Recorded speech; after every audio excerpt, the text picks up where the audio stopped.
बीडमध्ये मंत्री छगन भुजबळांच्या नेतृत्वामध्ये ओबीसी महाएल्गार सभेचं आयोजन। ओबीसी आरक्षणाच्या संरक्षणासाठी भुजबळ पुन्हा एकदा मैदानात।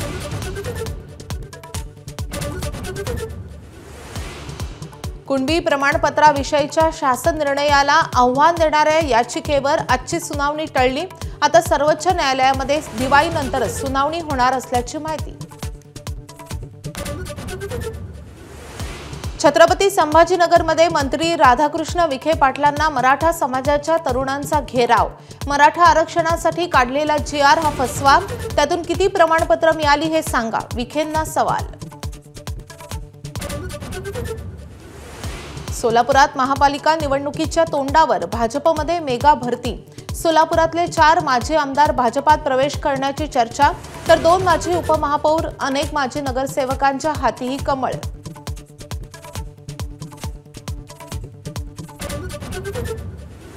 बारामतीत अख्खं पवार कुटुंब एकत्र। ॲग्रिकल्चर डेव्हलपमेंट ट्रस्टची वार्षिक सर्वसाधारण सभा। शरद पवार, अजित पवार, सुळे, सुनेत्रा यांच्यासह अनेक जण एकत्र। आज उद्धव आणि राज ठाकरे पुन्हा एकत्र येणार।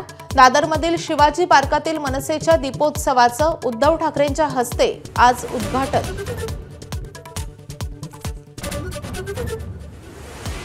अतिवृष्टीग्रस्तांना सरकारकडून 1356 कोटींची मदत जाहीर।